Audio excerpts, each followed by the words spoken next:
What's up, shawty?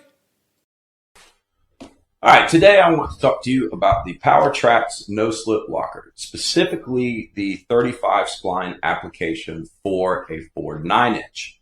Now, normally I would not do a video where I unbox something and show you what's in the box. I find those videos kind of boring myself, but the reason for this video today is because Powertrax has discontinued this locker. If you want it, you got to find somebody that has one in stock. And right now, there are people that have them in stock. And because they're discontinued, they're at a great discount. But I can't find any reason why Powertrax isn't warranting this product or anything right now.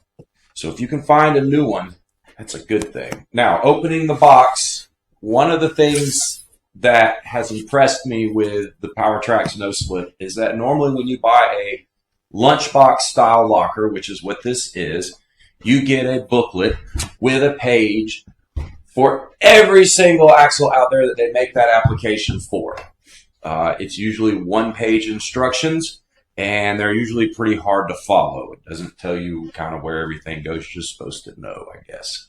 Which brings me to the next set of instructions that you usually get in a lunchbox locker, which is none whatsoever.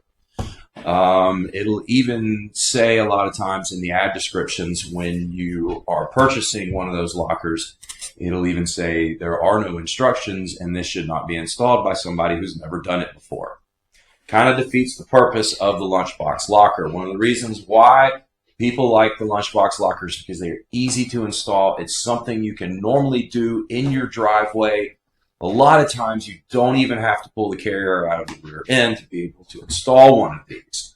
Now, to get back to instructions, Powertrax sends you this little envelope that has a user's manual and also a full booklet of instructions. Full pictures specifically for the Ford 9-inch. There is nothing in this book except for last page specific to the Ford 9-inch. Nothing in this book except for Ford 9-inch and how it applies to our Powertrax locker. So since we've gone this far, I might as well go ahead and open the rest. You do get some stickers. I prefer the non-vinyl stickers personally, just because I don't stick stickers on my vehicles. The reason I don't stick stickers on my vehicles is I'm not sponsored by anybody yet. If somebody wants to give me a locker, maybe give me some wheels, maybe, I don't know, anything, I will put your sticker on the vehicle that I put those components in. So real quickly, I'll just show you the locker. If you've ever seen a lunchbox locker, then you know, this is what they look like. The 9-inch has more than one cross pin, as you can see. There's actually 3. They usually go together pretty simple.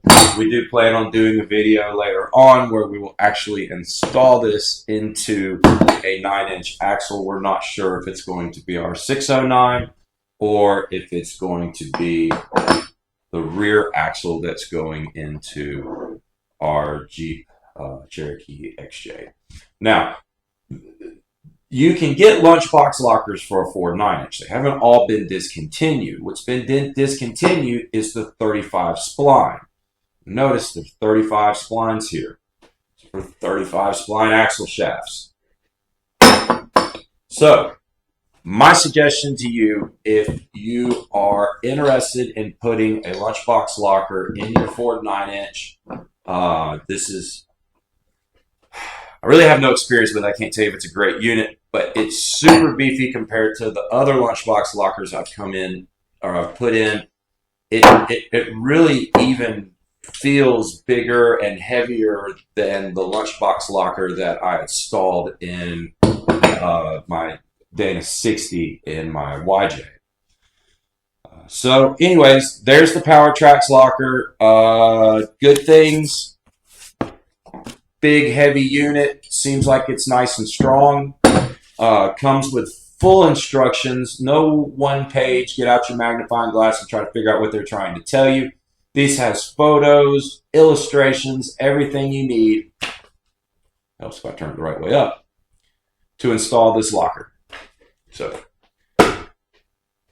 my suggestion to you, go out and find somebody that has some in stock. They're out there. I just purchased this after going through 2 different suppliers. I finally found this with one supplier, and they had them on the shelf. I think they still have some more on the shelf. I'm tempted to buy another one just to put on my shelf, just so that I have it. Again, that is the Powertrax no slip locker unboxing boring video. That the main thing that you need to take away from is that they're discontinued and on super sale right now. If discontinued products don't scare you, and they don't scare me, then at least, especially not a product that's been around as long as this one has. If I had to speculate as to why they canceled this locker, Powertrax has taken their lunchbox locker technology and made a full case locker that they call the grip lock. And so what I'm guessing is they discontinued this locker in order to push the grip lock. That's speculation. I don't know. You can still get a 35 spline grip lock for the Ford 9-inch. It would be basically the exact same locker. It just comes in a full case instead of lunchbox style. Lunchbox style takes place of the spider gears. Whatever. There's plenty of videos online that you can go to and understand how lunchbox lockers and full case lockers and selectable lockers and limited slip differentials and worm gear differentials and all that, and how all that works and how all of it goes together. The main thing is you want traction when you're off-roading. A lunchbox locker is a good way to get that. Right now, this particular Powertrax unit is an excellent way to get that because it is on super sale right now. I will not tell you how much I purchased this locker for, but I will tell you it was probably somewhere around half price what it normally lists for. So, hope y'all enjoyed that. Get yourself a Powertrax locker. Go out, go 4-wheeling. What's up, shawty?